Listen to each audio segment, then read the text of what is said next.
অক্ষয় তৃতীয়াতেই উদ্বোধন দীঘার জগন্নাথ মন্দিরের নির্মাণ কাজ খতিয়ে দেখে ঘোষণা মুখ্যমন্ত্রীর, সঙ্গী কলকাতা ইস্কনের সন্ন্যাসী রাধা রমন দাস। বাংলাদেশ সমস্যাকে হাতিয়ার করে অশান্তির চেষ্টা বাংলায়, উদ্বিগ্ন মমতা, তবে আস্থা কেন্দ্রের উপরেই। দিলেন সংখ্যালঘুদের বাংলায় ফেরার ভরসাও। জামিনের শর্তে সুপ্রিম ছাড়, দিল্লি ভোটের আগে স্বস্তিতে সিসোদিয়া, নির্বাচনে একলা চলো নীতি আপের, কং জোটের গুঞ্জন উড়িয়ে ঘোষণা কেন্দ্রের। এখনো মুক্তি নেই চিন্ময় প্রভুর, আগাম জামিনের আর্জির শুনানি খারিজ চট্টগ্রামে, ইস্কনের সন্ন্যাসীর জামিন নিয়ে বাংলাদেশে অব্যাহত টানাপোড়েন। বাংলাদেশে গৃহবন্দী চঞ্চল চৌধুরী, নিউ ইয়র্কে যাওয়ার পথে বিমান থেকে নামালো সেনা, ইউনূস সরকারের কোপে দুই বাংলার জনপ্রিয় অভিনেতা।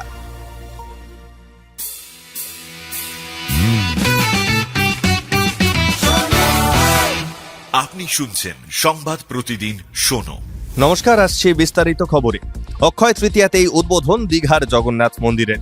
আগামী বছরেই দীঘায় শুরু হবে রথযাত্রাও, 3 মাসের মধ্যেই শেষ হবে নির্মাণ কাজ। বুধবার মন্দির পরিদর্শনের পর জানিয়ে দিলেন মুখ্যমন্ত্রী মমতা বন্দ্যোপাধ্যায়।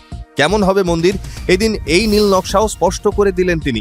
সঙ্গে জানালেন রথযাত্রায় বানিয়ে দেবেন সোনার ঝাড়ু, আর সেই উদ্দেশ্যে নিজের অ্যাকাউন্ট থেকে অনুদান দেবেন 5 লক্ষ টাকা। মন্দির পরিদর্শনে এদিন মুখ্য সচিব মনোজ পন্থ, জেলা শাসক, বিধায়ক ছাড়াও মুখ্যমন্ত্রীর সঙ্গী ছিলেন কলকাতা ইস্কনের ভাইস প্রেসিডেন্ট রাধা রমন দাস। রীতি ভেঙে এবার রথযাত্রায় দীঘার মন্দিরে থাকবেন মুখ্যমন্ত্রী, থাকবেন ইস্কনের ভাইস প্রেসিডেন্টও। মন্দির পরিচালনার জন্য মুখ্য সচিবকে মাথায় রেখে তৈরি হচ্ছে ট্রাস্টি বোর্ড।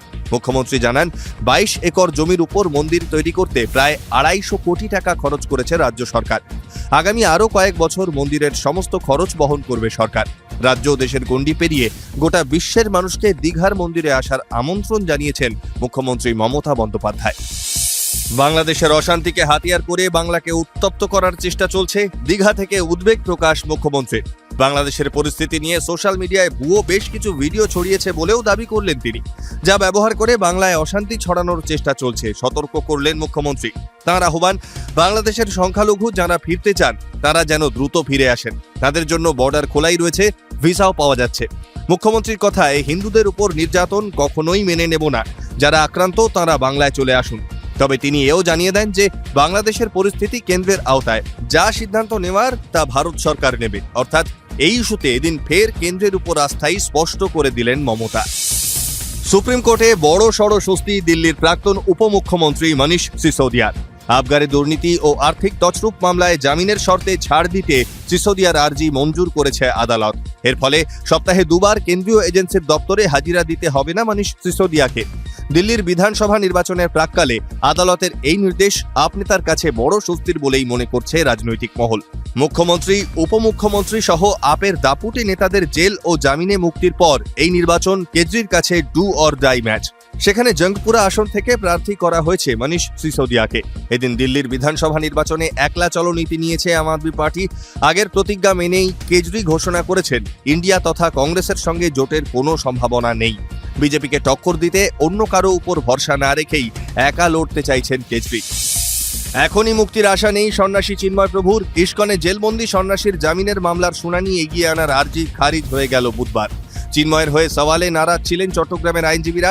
এই অবস্থায় মৌলবাদীদের রক্তচক্ষু উপেক্ষা করে ঢাকা থেকে চট্টগ্রামে এসে মামলা এগিয়ে আনার আবেদন করেছিলেন রবীন্দ্র ঘোষ। তিনি বলেন, সন্ন্যাসী চিন্ময় প্রভু ডায়াবেটিস, শ্বাসকষ্ট সহ বিভিন্ন রোগে আক্রান্ত।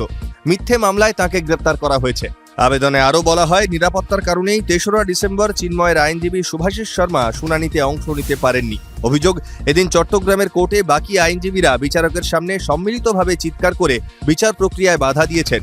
এই অবস্থায় শুনানি খারিজ করে দেন বিচারপতি। যদিও রাষ্ট্রপক্ষের দাবি, চিন্ময়ের পক্ষে আইনজীবীর ওকালতনামা না থাকায় আবেদন নাকচ করা হয়েছে। সব মিলিয়ে সন্ন্যাসী চিন্ময় প্রভুর জামিন নিয়ে টানাপোড়েন অব্যাহত বাংলাদেশে। বাংলাদেশে এবার গৃহবন্দী চঞ্চল চৌধুরী। নিউ ইয়র্ক যাওয়ার পথে বিমান থেকে নামিয়ে আটক করল সেনা। ইউনূস সরকারের কোপে দুই বাংলার জনপ্রিয় এই অভিনেতা। জানা গিয়েছে, দিন 17 আগে ঢাকা থেকে নিউ ইয়র্ক যাচ্ছিলেন চঞ্চল চৌধুরী। ঢাকা থেকে দুবাই হয়ে নিউ ইয়র্ক যাওয়ার কথা ছিল তাঁর। বিমান ছাড়ার কিছুক্ষণ আগে কয়েকজন বিএনপি নেতা ও সেনা উড়ানে উঠে তাকে প্রশ্ন করেন, আপনিও কি হাসিনার মতো দেশ ছেড়ে পালাচ্ছেন? কাজের সূত্রেই নিউ ইয়র্কে যাচ্ছেন বলেও রেহাই মেলেনি। এরপরই বিমান থেকে নামানো হয় অভিনেতাকে। বর্তমানে তাকে গৃহবন্দী করে রাখা হয়েছে বলে জানা গিয়েছে।